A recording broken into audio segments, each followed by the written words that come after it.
গাছেরা কি মানুষের মতো উত্তেজনায় সাড়া দেয়, আনন্দে উৎফুল্ল হয়, আঘাত পেলে ব্যথা অনুভব করে? বিষ প্রয়োগে গাছেরা কি মৃত্যুবরণ করে? 20 শতকের শুরুতে ঠিক এভাবেই ভেবেছিলেন বাংলাদেশের একজন বিজ্ঞানী। এই বিজ্ঞানীর নাম জগদীশ চন্দ্র বসু।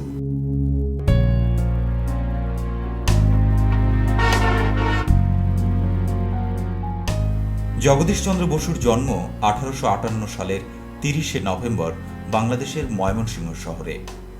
তবে তার পৈতৃক নিবাস ছিল ঐতিহ্যবাহী বিক্রমপুরের রাড়ীখাল গ্রামে।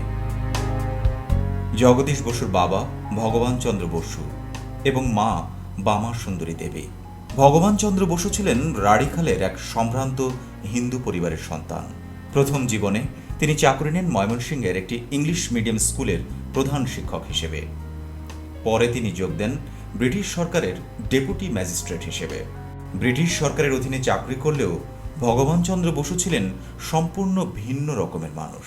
এটা খুব একটা তাৎপর্যপূর্ণ বিষয় যে ভগবানচন্দ্র কিন্তু অন্য ধরনের মানুষ ছিলেন।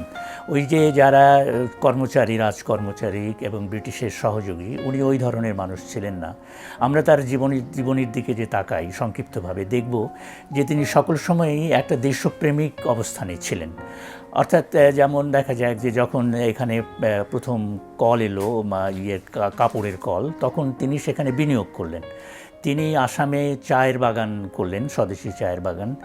তিনি যখন ফরিদপুরে আছেন তখন সেখানে লোনের, কৃষকদের জন্য ঋণের বন্দোবস্ত করলেন সেই সময়, এত আগে। তারপরে তিনি আবার টেকনিক্যাল স্কুল প্রতিষ্ঠা করলেন।